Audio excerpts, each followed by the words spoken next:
মান বসাইনি, পরীক্ষায় যদি অন্য কোনো অঙ্ক দেয় তখন কিন্তু এই ফর্মুলাই বাঁচাবে, যদি মিডিয়াম এয়ার না দেয় অন্য কিছু দেয় তখন এটাই বাঁচাবে কিন্তু।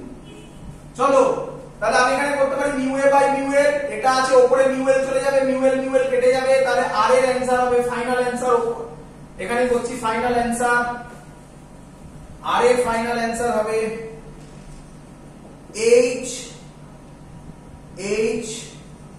Mu A by root over mu L square minus mu A square. আরে বাবা mu A by mu L আছে, এই মিউ এলটা উপরে দিয়ে মিউ এল কেটে যাবে, এটাই হলো রেডিয়াস পেয়ে গেলাম। বলো বুঝলে? আচ্ছা বইতে কি লেখা আছে সেটা বলে দিয়ে পারে। বইতে লেখা আছে, এটা বইতে মনে হয় এরকম করা নেই, অঙ্কই করা আছে ডাইরেক্ট, হয়তো এটা করা আছে কিনা একবার দেখবে, সব বইতে নেই। h মিউ এর জায়গায় 1 বসিয়েছে, root over mu L square minus 1। বলো বইয়ের ফর্মুলা এটা লেখা আছে, এটা থেকে এটা কিভাবে এলো সবার ক্লিয়ার? কোনটা বেশি ভালো? এটা বেশি ভালো। কেন? এখানে এয়ার আছে, যদি এটা এয়ার না থাকতো, এটা যদি ওয়াটার বলে দিত, এটা যদি বা এটা ধরো ওয়াটার বললো, এটা ধরো অয়েল বলে দিল, তাহলে অয়েল হলে তখন এটা মিউ এল করবে, এটা মিউ ডাব্লিউ করবে। ক্লিয়ার? তাহলে আমি এটা মুছে দিলাম, এটা দরকার নেই, এটা বইতে পড়া আছে, আমাদের দরকার নেই, আমাদের এটাই বেটার। এরিয়া বলবে ফর্মুলা পাই আর স্কয়ার, তাহলে এখানে ফর্মুলা হবে pi H square mu A square by mu L square minus mu A square, আর রুটটা থাকবে না, ফাইনাল অ্যান্সার। ক্লিয়ার সবার? অঙ্ক দেব, চলো অঙ্ক দিচ্ছি, দেখো কত সহজে অঙ্ক সলভ হয়ে যাবে। যে অঙ্কটা তোমরা বই থেকে দেখে বোঝো না সেই অঙ্কটা কিচ্ছু না, শুধু এই ফর্মুলাটা মনে রাখা। তবে আমি বলবো ফর্মুলাটা না মনে রেখে ডিরাইভেশনটা মনে রাখো, কারণ ডিরাইভেশনে এমন কিছু কঠিন কিছু আমি করিনি। ডিরাইভেশনটা মনে রাখো, ফর্মুলাটাও মনে রাখো, ডাইরেক্ট অঙ্ক করে দিতে পারবে। করছি, এই ফর্মুলাটা থাকলো এখানে। কি বলছে? বলছে a point source of monochromatic light S is kept at the center of a bottom of a cylinder. একটা সিলিন্ডার দেওয়া আছে, তার সেন্টারে একটা পয়েন্ট সোর্স S রেখেছে। Radius of the cylinder base of that cylinder, এর সিলিন্ডারের রেডিয়াস বলে দিয়েছে 15 সেন্টিমিটার। এটা তোমাকে যাতে তুমি ভুল করো তার জন্য দেওয়া। কেন দেখো, এটার কোনো কাজই লাগবে না, কেন দেখে নাও, করছি আমি, দাঁড়াও। এটা বলে দেওয়া আছে 15 সেন্টিমিটার। কি বলেছে? যে সিলিন্ডার তার বেস 15 সেন্টিমিটার, বেসের রেডিয়াস 15 সেন্টিমিটার। চলো, the cylinder contains water of refractive index, এর মধ্যে ওয়াটার আছে বলে দিয়েছে। কত রিফ্র্যাক্টিভ ইন্ডেক্স? 4/3, এর মিউ হচ্ছে 4/3, আর মিউ লিখলাম না, জায়গা কম, 4/3 refractive index. To a height of 7 centimetre, এটা বলে দিয়েছে 7 centimetre. Find the area of the water surface through which the light emerges in air. Find the area of the water surface, water সারফেসের area বার করো, through which light emerges মানে বাইরে বেরোবে, in air. তো ম্যাক্সিমাম স্টুডেন্ট কি ভুল করে, যদি প্রসেস না জানে তাহলে তারা করে দেয় এরিয়া ফর্মুলা পাই আর স্কয়ার, পাই আর এর জায়গায় বসিয়ে দেয় 15 এর স্কয়ার, অঙ্ক ভুল হয়ে গেল। বলো বুঝলে কিনা?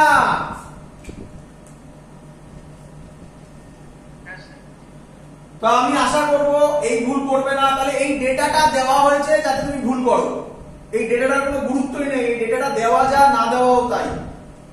অ্যানসার তো এটা তোমরা দেখেছো, তাহলে আমি ডাইরেক্ট করে দিতে পারি অ্যানসার। অ্যানসার হচ্ছে এরিয়া হচ্ছে পাই h স্কয়ার, h মানে 7 এর স্কয়ার, মিউ এর স্কয়ার মানে 1 স্কয়ার, তাই তো নাকি? আর বলে দিয়েছে তো।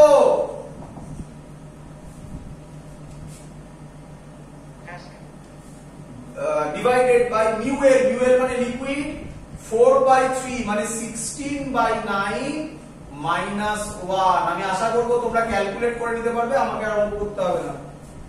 Clear idea?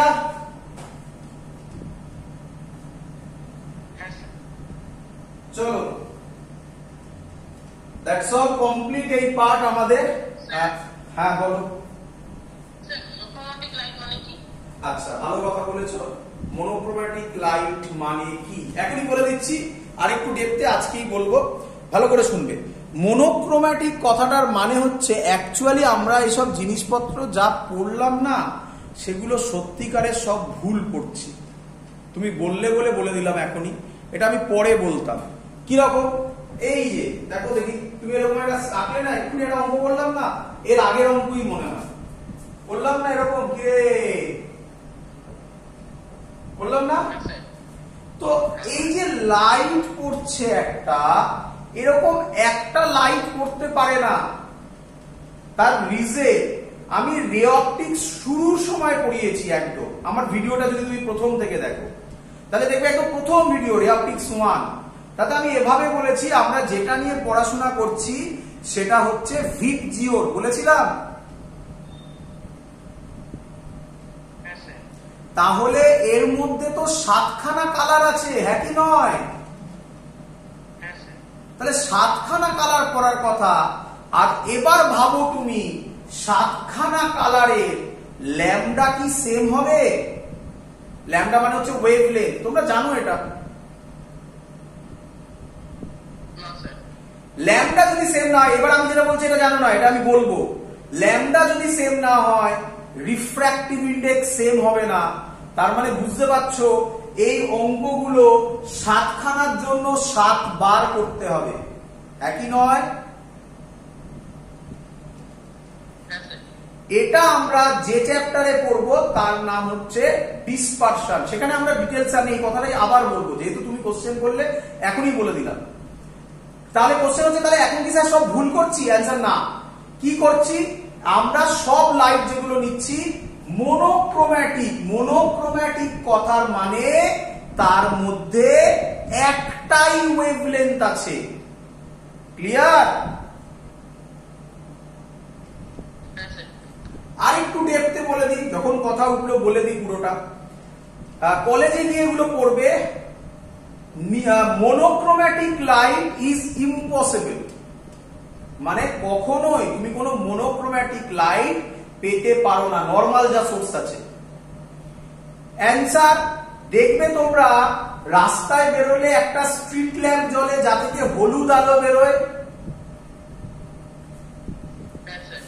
এখন সাদা আলো বেরোয়, সেটা নিয়ন ল্যাম্প বলে। আর হলুদ আলো যেগুলো থেকে বলে ওগুলোকে বলা হয় সোডিয়াম ভেপার ল্যাম্প। কোশ্চেন থাকে, is sodium source perfectly monochromatic? Answer হচ্ছে না, ওর মধ্যে দুটো ওয়েভলেন্থ থাকে, 4890 অ্যাংস্ট্রম আর 4896 অ্যাংস্ট্রম, মাত্র 6 অ্যাংস্ট্রম এর এদিক ওদিক, 93 মনে হয়, 93 অথবা 96। তো আর কোনো ওয়েভলেন্থ নেই। আর বাকি যত সোর্স আছে আমাদের, টিউবলাইট বলো, নরমাল বাল্ব বলো, যা আছে সব সোর্স থেকে মাল্টিপল কালারের ওয়েভলেন্থ বেরোয়। তাই তখন আমরা বলি এগুলো সব হচ্ছে, যা করেছি সব হচ্ছে মনোক্রোম্যাটিক সোর্স। এটা একটা ideal concept. Clear? Ideal situation নাকি? আচ্ছা, আরেকটা বলে রাখি, শুনে রাখো, যখন এরকম আমি ডিসপারশন পড়াবো তখন আবার এই কথাগুলো বলবো। তাহলে তোমাকে যদি কেউ এখন কোশ্চেন করে যে এইগুলো তো হয় না, তাহলে এই যে এটা করেছো এটা কিসের জন্য করেছো, তুমি বলে দেবে এভারেজ কালারে, হয় বলে দেবে পারফেক্টলি মনোক্রোম্যাটিক সোর্সের জন্য, যেটা লেখা ছিল একটু অঙ্কে বললাম, অথবা বলে দেবে এভারেজ কালারের জন্য। এভারেজ কালারকে ইয়েলো, ভিপ জিওর ওই এইভাবে যাবে না যে এদিকে ভি একটা ওদিকে আর একটা, এই কমাতে কমাতে মাঝখানে, মানে এরকম নয়। ভিপ জিওর VIP আরে বাবা তাহলে তো গ্রিন মিডল হয়, ওরকম না, ওয়েভলেন্থের রেসপেক্টে ইয়েলোকে বলা হয় অ্যাভারেজ কালার। তাহলে তুমি দুটো অ্যান্সার দিতে পারো, যে এটা ইয়েলো কালারের জন্য ছিল অর এটা পারফেক্টলি মনোক্রোম্যাটিক ছিল। ক্লিয়ার? বোঝাতে পেরেছি? মুছে দিলাম। চলো তাহলে এবারে আমরা পড়ব কি, আমরা কিছু অ্যাপ্লিকেশন পড়ব। মিরেজ বলে বা মিরাজ বলে সবাই জানো তোমরা, তবু একটু বলে দেবো, কি হয় মিরাজ কেন হয়? এই হলো ডেজার্ট। তবে ডেজার্ট বলা ভুল এখন, মানে আগে লকডাউনের আগে বলছি, তার আগে। এখন একটু গরম কমেছে, যাই হোক, এটা মনে হচ্ছে, আমি জানি না আদৌ গরম কমেছে কিনা, আমাদের মনে হচ্ছে কম বেরোচ্ছে, তার জন্য হয়তো। যাই হোক, মিরাজ হয়তো অনেকে আমাদের এখানেও দেখেছো। তুমি বলবে কেন স্যার? অনেকে দেখবে গরমকালে যখন রাস্তা দিয়ে যাও, অনেকটা ধরো সামনে ফাঁকা রাস্তা দেখা যাচ্ছে, পরিষ্কার দেখা যায়, দূরে জল মতো দেখা যায় রাস্তার উপর, দেখেছো কেউ?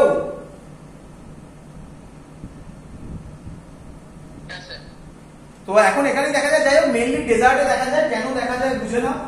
তো ডেজার্টে এটা হচ্ছে গ্রাউন্ড, এর থেকে যত উপরে উঠবো তত এগুলো ভেবে নাও এয়ারের লেয়ার কত আঁকবো, আর বুঝতে তো পারছো, এয়ারের লেয়ার ভেবে নাও। লজিক খুব সিম্পল, আমি পাশে লিখে দিচ্ছি। যেটা নিচে থাকে সেইটা সব থেকে হট এয়ার হয়। বলো এটা সবাই জানো, যে লেয়ারটা একদম নিচে থাকে সেটা সব থেকে হট হয়। ক্লিয়ার? আচ্ছা, যত উপরের দিকে উঠবে হটনেস কমবে, আর যত উপরের দিকে উঠবে হটনেস কমবে। আচ্ছা, হট এয়ার মানে হচ্ছে সব থেকে রেয়ার,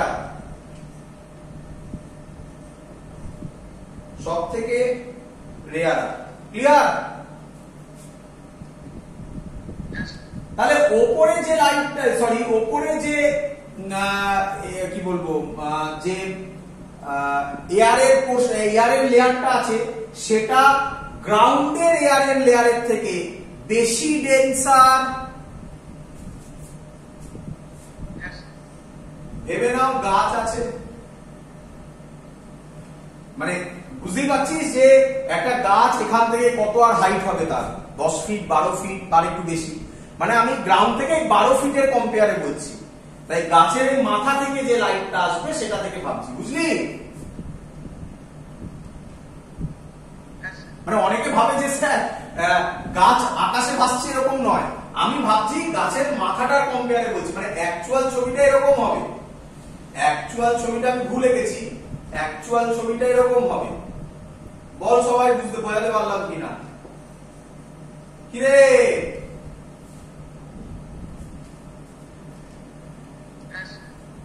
আমরা একটু উপরে একটু লেয়ার রেখে দিই। চ দেখ এবার এখান থেকে যে লাইটটা আসছে, একটু আঁকলাম, এটা আঁকতে হবে না, তাহলে আঁকতে প্রবলেম হবে। এখান থেকে যে লাইটটা আসছে সেই লাইটটা এই মিডিয়ামে পড়লো। বল উপরের মিডিয়ামটা বেশি রেয়ারার না ডেন্সার? যত নিচে নামবো ডেন্সিটি কমবে। ক্লিয়ার? তাহলে ডেন্সার থেকে রেয়ারে আসছে, লাইট কোন দিকে বেন্ড হবে? Away from the normal.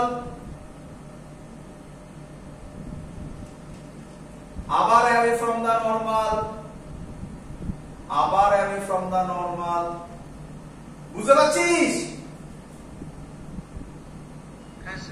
এরকম কত আঁকবো আমি, আর আঁকার জায়গা নেই, বোর্ড শেষ হয়ে যাচ্ছে আমার। তো কথার কথা এরকম করতে করতে একটা পয়েন্ট কি আসবে না, যে পয়েন্টে লাইট ক্রিটিক্যাল অ্যাঙ্গেলে পড়বে? ঠিক তার পরের পয়েন্টে লাইট টোটাল ইন্টারনাল রিফ্লেকশন হবে। আমি ধরে নিলাম এই পয়েন্টে টোটাল ইন্টারনাল রিফ্লেকশন হলো, লাইট এবার এইভাবে বেন্ড করবে। তো আমরা এখান থেকে যদি দেখি, আমরা স্ট্রেট দেখবো, এই আমরা কাজটাকে এখানে দেখতে পাবো। এই হলো মিরাজের বেস কনসেপ্ট। একটাই কনসেপ্ট, নিচেরটা সব থেকে হট এয়ার, এটা সব থেকে রেয়ার এয়ার, যত উপরে উঠবে এয়ারের ডেনসিটি বাড়বে, মানে ডেন্সার মিডিয়াম হবে, তারপরে বাকি আর কিছুই থাকে না। ক্লিয়ার সবার? চলো, তোমরা জানো মিরাজ, পড়ে রাখবে, পরীক্ষায় লিখতে দেবে, হ্যাঁ, নোট বলে দিতে পারে। নেক্সট নোট, এটা পুরোটাই হেডিং দাও অপটিক্যাল ফাইবার, সবার এটা নোট বানিয়ে নেবে। অপটিক্যাল ফাইবার, হ্যাঁ বলো, শুনছি।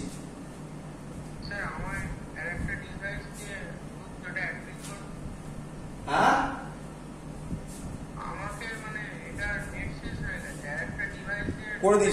করে দিয়েছি। চলো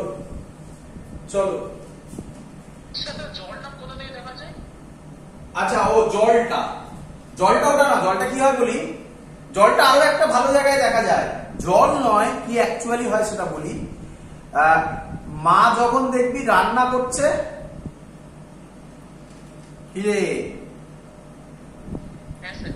যে ফ্লেমটা বেরোয় সেখান থেকে যদি একটু পেছনের দিকে গ্যাপ থাকে, তা বা যদি বাইরের দিকটা দেখা যায় ফ্লেমের মধ্যে দিয়ে, তাহলে দেখবি ওই পুরো বাইরের পোর্শনটা, যদি কাঁচ ফাঁচ দেখা যায় ফ্লেমের পেছন থেকে, মানে ধর তোর যে গ্যাসের ওভেনটা আছে তার পেছনে জানলা আছে, তাহলে ওই ওভেনের পেছন দিয়ে যখন লাইট অন করেছিস, মানে যখন গ্যাস চলছে, তুই পেছনের দিকে তাকাবি, দেখবি যা আছে পেছনের দিকে ওগুলো কাঁপছে।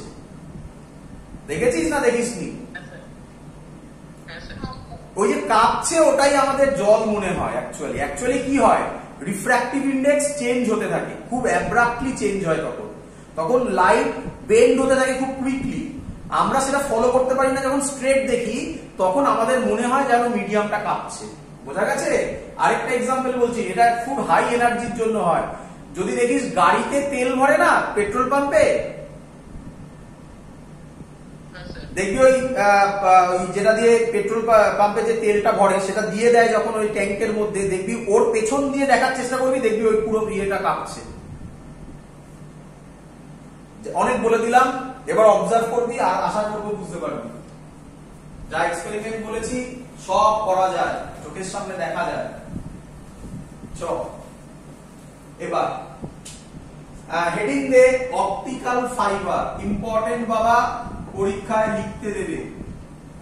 অপটিক্যাল ফাইবার, তো পুরোটা আমি বলে দিচ্ছি, যতটা পারছি লিখে দিচ্ছি। It is a device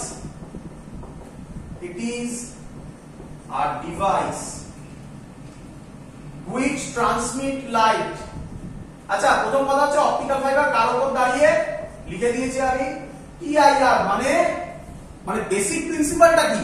যদি বলে অপটিক্যাল ফাইবার কোন বেসিক প্রিন্সিপালের উপর দাঁড়িয়ে, অ্যান্সার হচ্ছে টোটাল ইন্টারনাল রিফ্লেকশন। এবার অপটিক্যাল ফাইবার কি তা নিয়ে দেখতে পড়াশোনা করছি। It is a device which transmit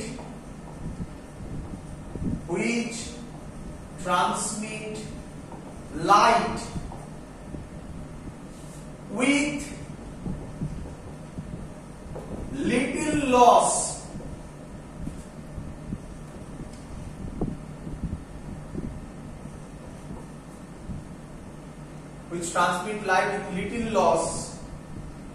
through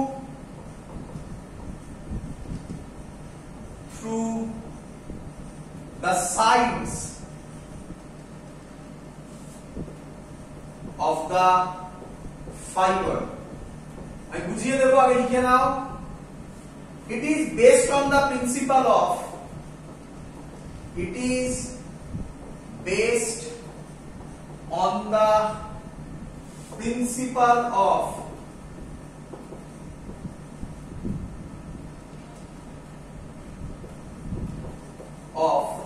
TIR, লিখে দিয়েছি, টোটাল ইন্টারনাল রিফ্লেকশন।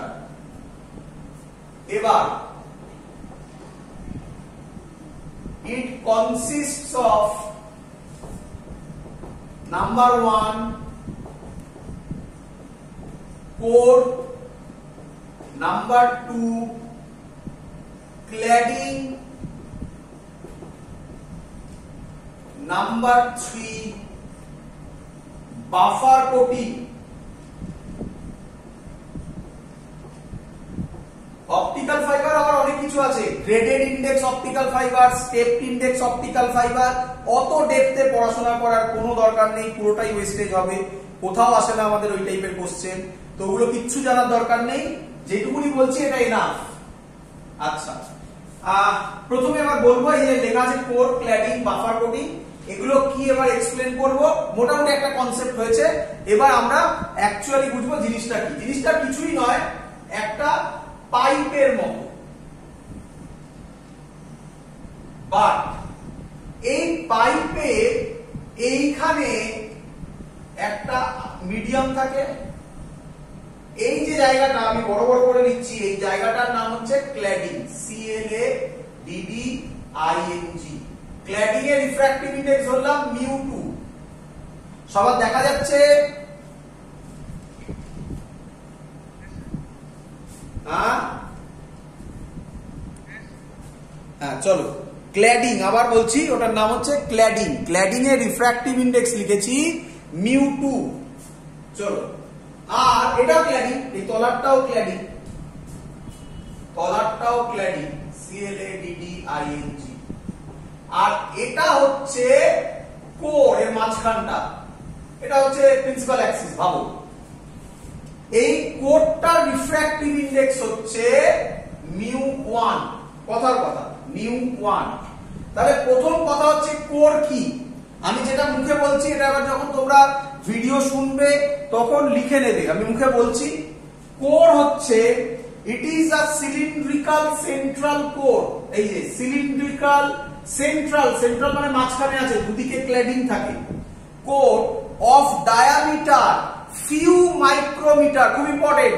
আমাদের চুলের যে থিকনেস হয় সেটা হচ্ছে একটা অপটিক্যাল ফাইবারের thickness of few micrometre. Clear? Milli নয়, মাইক্রো।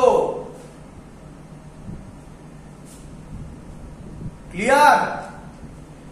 অফ রিফ্র্যাক্টিভ ইনডেক্স, করে রিফ্র্যাক্টিভ ইনডেক্স বললাম μ1। মেড অফ হাই কোয়ালিটি, কি দিয়ে তৈরি হয়? Made of high quality glass or quartz. Clear সবার? কোর বলে এটা তোমাকে লিখতে হবে, ছবি আঁকা থাকবে পাশে। বোঝা গেছে?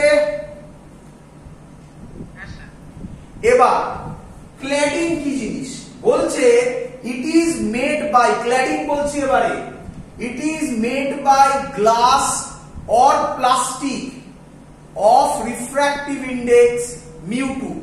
এটা গ্লাস দিয়ে তৈরি হয় অথবা প্লাস্টিক দিয়ে তৈরি হয়, তার রিফ্র্যাক্টিভ ইনডেক্স μ2। সব থেকে ইম্পর্টেন্ট কথা বলতে চলেছি, লজিক হচ্ছে μ2 সব সময় হবে μ2 লেস দ্যান μ1।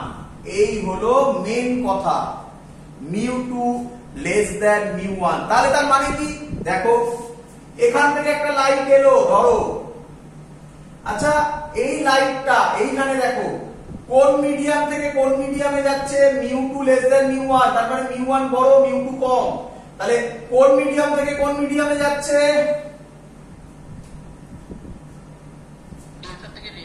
ডেন্সার থেকে রেয়ারার। μ1 μ2 এমন ভাবে চয়েস করা হয়, বলে কি রকম স্যার সেটা বলুন। এদিকে দেখো, আচ্ছা বাবা এই ফর্মুলাটা তোমরা জানো, sin c by sin 90 is equal to এখানে হবে μ2 বাই μ1। ক্লিয়ার সবার? ক্লিয়ার? আচ্ছা, এর ভ্যালু এমন ভাবে চয়েস করা হয় μ2 আর μ1 এর, such that ক্রিটিক্যাল অ্যাঙ্গেলের ভ্যালু খুব কম হয়, খুব কম হয়। যদি হয় এরকম, তাহলে আমি বলতে পারি ম্যাক্সিমাম যা লাইট পড়বে সবারই টোটাল ইন্টারনাল রিফ্লেকশন হবে, যত পড়বে তার ম্যাক্সিমামেরই টোটাল ইন্টারনাল রিফ্লেকশন হবে। কেন? ক্রিটিক্যাল অ্যাঙ্গেলটা খুব কমিয়ে দিলাম। বলো বুঝলে কিনা? যদি টোটাল ইন্টারনাল রিফ্লেকশন হয়, লাইট এখান থেকে এই যাবে, আবার এখানে একই ঘটনা ঘটবে, আবার এরকম যাবে, তাহলে এখান থেকে এখানে চলে গেল, মানে এটা একটা বিরাট বড় পাইপ হয়, তাহলে ট্রান্সমিট করবে ডেটা। ডেটা কেন বললাম? লাইট মানেই হচ্ছে ডেটা। তোমরা শুনেছো এখন অপটিক্যাল ফাইবার দিয়ে কমিউনিকেশনে ইউজ করা হয় অপটিক্যাল ফাইবার। আরো ভালো এক্সাম্পল বলছি, মুখ দিয়ে দেখায়, মুখ দিয়ে দেয় ডাক্তাররা। এন্ডোস্কোপি করার সময় অনেকেই হয়তো জানো, মুখ দিয়ে একটা পাইপ ভেতরে ঢোকায়, ওই পাইপটা আর কিছু নয়, অপটিক্যাল ফাইবার দিয়ে তৈরি। ক্লিয়ার? তো এখানে লেখা আছে it is a device which transmit light with little loss. Loss কোথায় হবে? এই যে সাইড গুলোতে আছে, এই সাইড গুলোতে লস হবে। কেন? ওই যে লাইট গুলো ক্রিটিক্যাল অ্যাঙ্গেলে পড়লো না, সেগুলো তো বেরিয়ে যাবে নাকি? তাহলে লিটল লস, খুব কম লস হয় ওতে। Through the sides of the fibre, it is based on the principal of PIR। It consist of, core বলে দিয়েছি, ক্ল্যাডিং, বাফার কোটিং টাইপ আর কি। বাফার কোটিং কি বলছি শোনো, ইট is a plastic or rubber jacket. এটা আর কিছুই নয়, যে পাইপটা থাকে, মানে এটা কিছুই না, এগুলো ওয়্যারের মতো। এই যে দেখতে পাচ্ছ তোমরা ওয়্যার, এই ওয়্যারটা দেখতে পাচ্ছ সবাই, তুলে দেখালাম, এই যে ওয়্যার,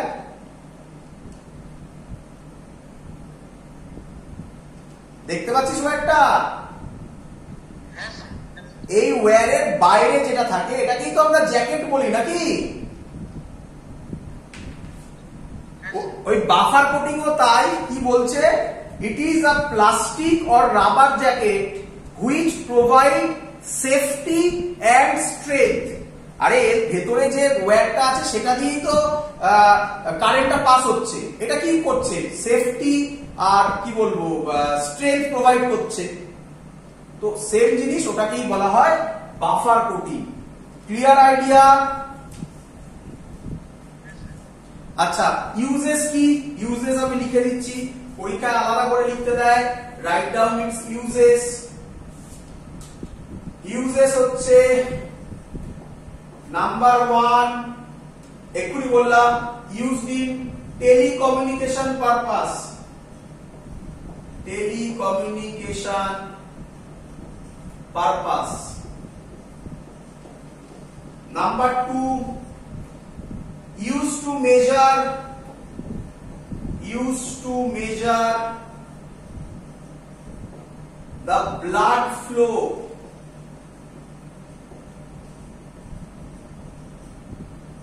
in heart, মানে medical purpose. Number 3, used as, এটা তোরা অত বুঝবি না, এটা পরে কাজে লাগে, পরে জানবি এগুলো। রিফ্র্যাক্টোমিটারস।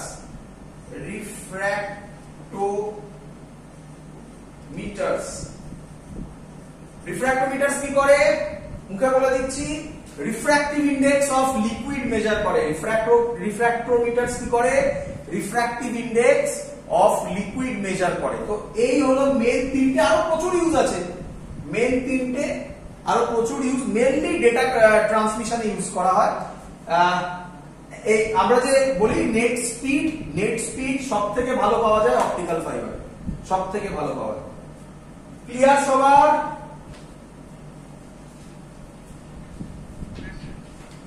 চলো এবার আমি যেটা করছি, এটা ছবি আঁকবে, এটা আরেকটা দেয়, এবং এটা আমার যতদূর ধারণা 9, 10 এ করেছো, তবুও একবার করে রাখবে। লেখো totally reflecting prism. Totally reflecting prism, next topic.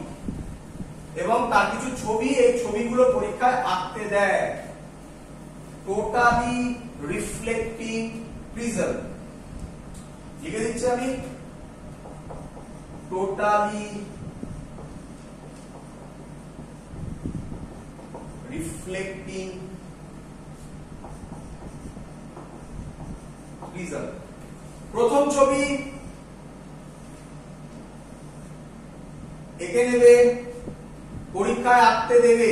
এটা অবজেক্ট, এখান থেকে পারপেন্ডিকুলারলি একটা লাইট পড়লো, এখান থেকে পারপেন্ডিকুলারলি একটা লাইট পড়লো, অ্যারো দিতে ভুলবে না। এটা এরকম আসবে, এটা এরকম আসবে, এখানে ইমেজ ফর্ম হবে।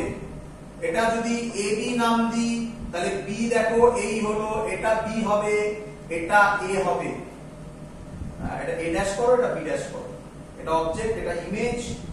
এটা রোটেশন হলো, রোটেশন কে বলবে কতটা রোটেশন হলো? 90 ডিগ্রি দেখো ইমেজ রোটেট করলো। নেক্সট নেক্সট ফিগার এরকম ছবিগুলো এঁকে নেবে, পরীক্ষায় আঁকতে দেবে। বারবার বলছি সবাই ভিডিও যখন দেখবে একটা খাতা বার করে নোট ডাউন করবে, এগুলো নোট বানাবে। নোট বানাচ্ছ না, প্র্যাকটিস করছো না, এগুলোর এফেক্ট কিন্তু পরে কিন্তু খুব বড় হবে। এখন বুঝতে পারছো না, আমরা অলরেডি ফিল করা শুরু করে দিয়েছি এটা, যে যখন অফলাইন পরীক্ষা দেবে তখন বুঝতে পারবে লেখার হ্যাবিটটা চলে যাওয়ার মানে কি। আচ্ছা আরেকটা কথা বলে দিই, আমি বারুইপুরে তো বলে দিয়েছি পরীক্ষার শিডিউল, সোনারপুরে নেওয়া হয়ে গেছে। রানীকুটিতে পুজোর আগে নিচ্ছি না, পুজোর পরে বলছি, পুজোর পরে পরীক্ষাটা রানীকুটিতে দেব। চলো এবার হচ্ছে ডেভিয়েশন থ্রু 180 ডিগ্রি।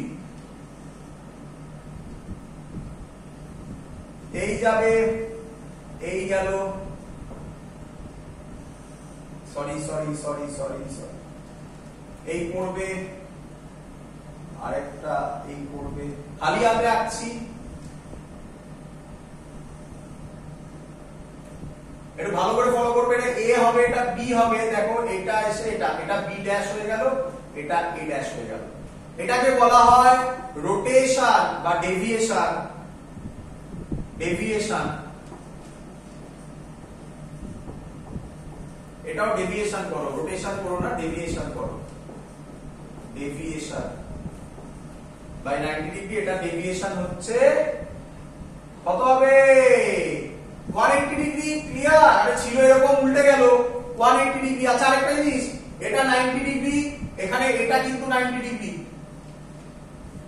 ক্লিয়ার সবার? বোঝা গেছে?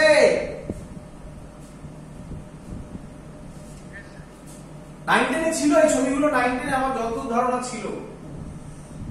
আর নেক্সট ছবি হচ্ছে এটা, এটার নাম হচ্ছে inversion of image without deviation.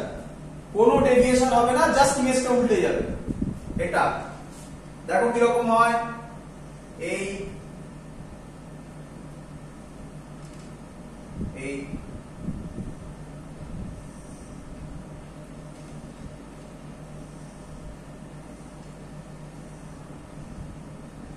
ভালো করে দেখো, এটা যদি এ হয়, এটা যদি বি হয়, বি গেল, এটা গেল, এটা গেল, এটা গেল, দেখো এটা বি